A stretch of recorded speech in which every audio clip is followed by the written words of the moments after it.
If there's no hearing, it just basically stacks up. So for 2 months we have not had a hearing. So it's going to just stack up on each other now. The Guam Parole Board has not held a meeting since February, so far impacting nearly 20 inmates that are up for parole. I'm pretty sure some of them are upset, expecting to go before the board, and unfortunately we had to just let them know that this is out of our hands. DEPCOR spokesperson Lieutenant Anton Uggan says the board's dilemma comes on the heels of legislation recently signed into law. There's no merit to that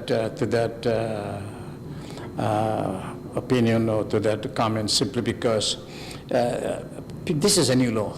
People just have to, in fact, 2 days ago I communicated with some social workers through texting, and I urged them, I even offered my office as a coordinating point that would be, through which this resume may be submitted. The measure changed the composition of the parole board from 5 to 7 members, essentially meaning that 4 would make a quorum. The problem is there are only 3 active sitting members. Senator Palacios says he sent letters to Adelup about the concern. I really urge the governor, and that's actually the nature of my letter.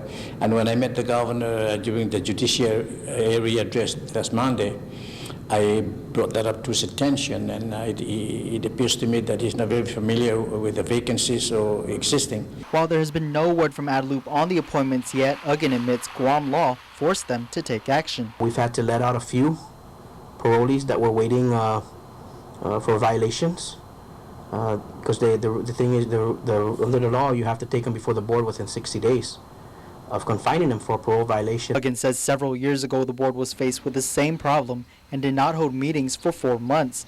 As a result, he says the inmates up for parole at the time filed lawsuits against the agency. While Uggan says they are communicating with Adelup on the matter, he also admits the new law now requires them to review the existing members as new requirements were implemented.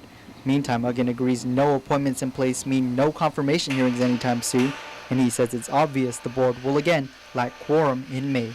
Reporting for Guam's News Network, I'm Nick Delgado.